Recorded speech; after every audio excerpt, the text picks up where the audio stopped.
Hello again. So let's go ahead and look at some examples of the exterior angle theorem. So first example here is looking at a diagram like we were looking at up above. We have our extended line, we have our triangle, not drawn to scale, and we're going to go ahead and plug in some numbers. So I'm going to go ahead and say that this angle here is 43, this angle here is 60, and this is the value of x out here. Our exterior angle is what we're looking to solve for. Now, why does the exterior angle theorem work? Why is it a thing? And what are we actually doing? Well, the angle relationship I want to point out is our linear pair. The linear pair between our value of x and that interior angle right next to it. We know that linear pairs add up to 180 degrees. Now, what we just learned about in the previous videos was the triangle sum theorem. We know that all three angles in a triangle also add up to 180 degrees.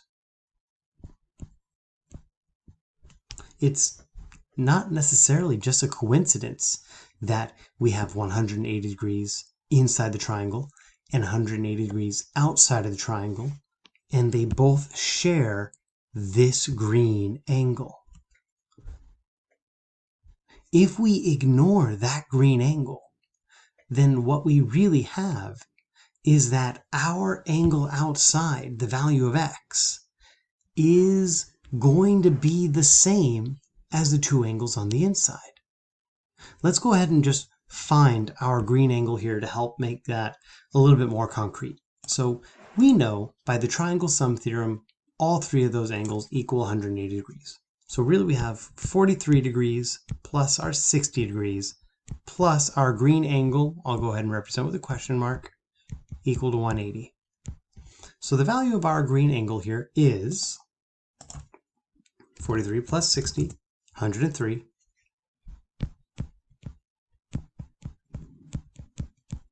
Subtract the 103 on both sides. The value of our question mark is 77 degrees. Great.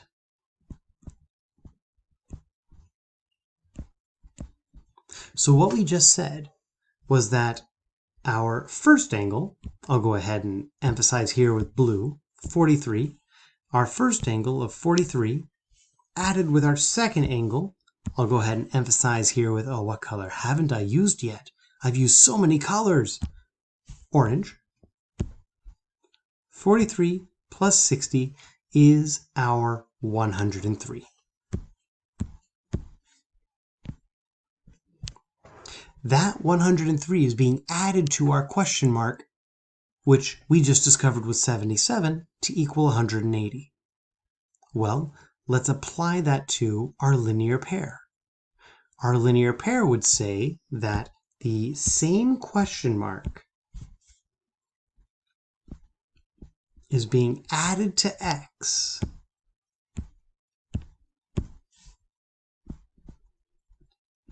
to equal 180.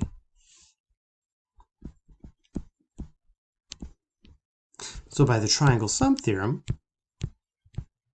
we identified that that question mark was 77. Since that question mark is 77, we already know what the value of x is going to be. We just solve for it. It has to be the 103.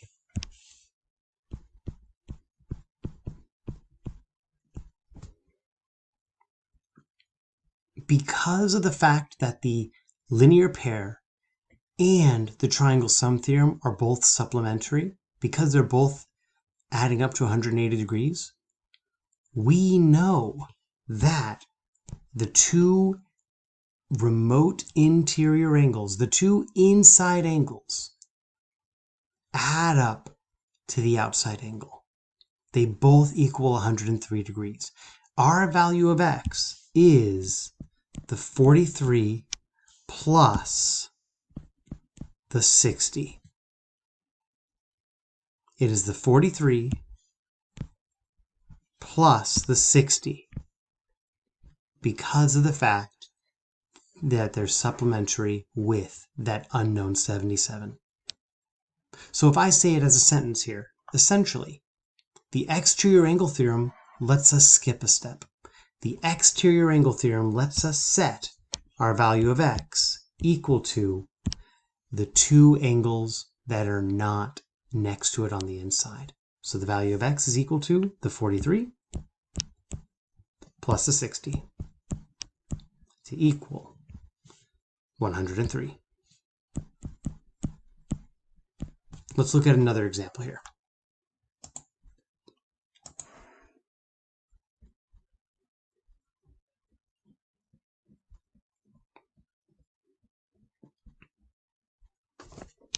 In this example, I'm just going to go ahead and set it up with letters. And I'll go ahead and give it a slightly different look.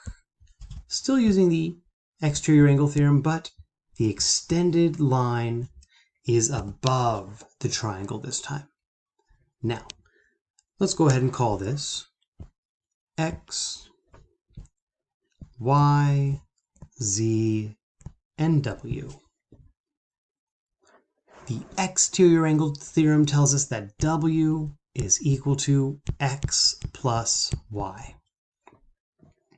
That's what the exterior angle theorem tells us. We get to skip Z completely. So if I said that Y was equal to 62, and that W was the angle we had, and that was equal to 139, we can solve for x because we know the exterior angle is 139 and we know one of the two interior angles is 62. So we can set the 139 and plug that in for w equal to our value of x, which we don't know, plus 62. Now we can solve for x by subtracting 62 on both sides. So the value of x is equal to, let's go ahead and do some mathematics here. 139 minus 62. Oh my goodness, it's 77. And so we're able to find our value of x just like that. So let's go ahead and do one more example. And this time, let's go ahead and do that example with some equations and really solidify our understanding of the exterior angle theorem. Here, I'm going to go ahead and draw my exterior angle going behind. And here are the numbers that we have. The exterior angle itself is 5x plus 13. The top angle here is 4x plus 2. And the other angle for our exterior angle theorem, the other interior angle, is 2x plus 4. Sorry, 9. 2x plus 9. Now, let's go ahead and set this up. By the exterior angle theorem, the exterior angle is the sum of the two inside angles that are not next to it. The two inside angles that are not the linear pair. And so the 5x plus 13 is equal to those two inside angles. 4x plus 2 and 2x plus 9. So let's go ahead and combine those then. Because of the fact that we're not multiplying, we don't need the parentheses there at all, but it does help us understand the grouping and where our angles are for our addition. The 4x will combine with the 2x, so we're working with 6 x's. The 2 plus 9 is equal to 11. And so 6x plus 11 is equal to our 5x plus 13. So let's go ahead and solve this then. Let's go ahead and start by subtracting our variables to get them onto one side. We can subtract by 6x here. That would be correct and would be absolutely a fine way to solve. I like positive numbers, so I'm going to choose to subtract by 5x instead, because that way our x's are positive. It just has to do with a little less steps and a little easier mental math. So the 5x's eliminate on the side with the 13. So our 13 is equal to just 1x plus 11. Subtract the 11 on both sides. And then our value of x is equal to 2. And there you have it. We solved for our value of x using the exterior angle theorem. So, ladies and gentlemen, I'll remind you here that the value of x is not the size of the angle. In order to find the size of the angle, we have to plug our x into each of these to figure out what the angle actually is. But in this case, we were just solving for x. Our value of x was equal to 2. Well done. Thank you, guys. I look forward to seeing you in the next video.